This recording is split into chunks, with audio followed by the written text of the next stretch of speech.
Баршаңызға сәлем достар. Бүгін мен сіздермен үй жағдайында дәрісіз, антибиотиксіз жөтелден емделудің жолымен бөлісетін боламын. Бұл әдісті барлығы да білетін шығар, алайда көрмегендер болса, бір пайдам тисін деген ниетпен осы видеоны шығардым.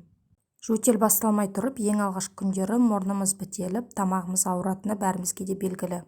Сол себепті осы ерітіндімен тамақтарыңызды міндетті түрде күнделікті бірнеше рет шайыңыздар. Ыдысымызға жарты қасық тұз, жарты қасық ас содасы және ыстық қайнаған суды құйып, жақсылап тұзымыз ерігенше араластырамыз.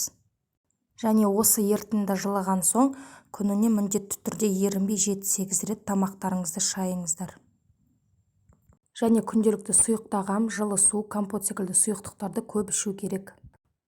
Ал енді екінші әдісімізге бізге 2 немесе 3 дана пиязымыз қажет.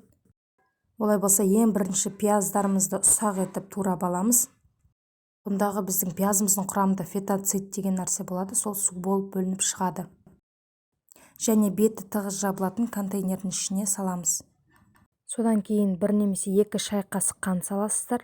Егер сіздердің балға аллергияңыз болмаса, бал салсаңыздар да болады. Және жақсылап араластырып, бетін тығыздап жауып, қараңғы жерге 6-8 сағат аралығына қоямыз. Және күнде осылай жаңасын жасап отырасыздар. Дайын болған сиропты күніне 3 мезгіл ішесіздер.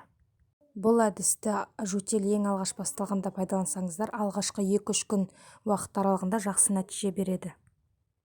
Сіздерге пайдалы болды деген ойдамын. Ауырып ем іздегенше ауырмайтын жол іздейік. Сіздермен бірге болған Мөлдір. Аман, сау болыңыздар.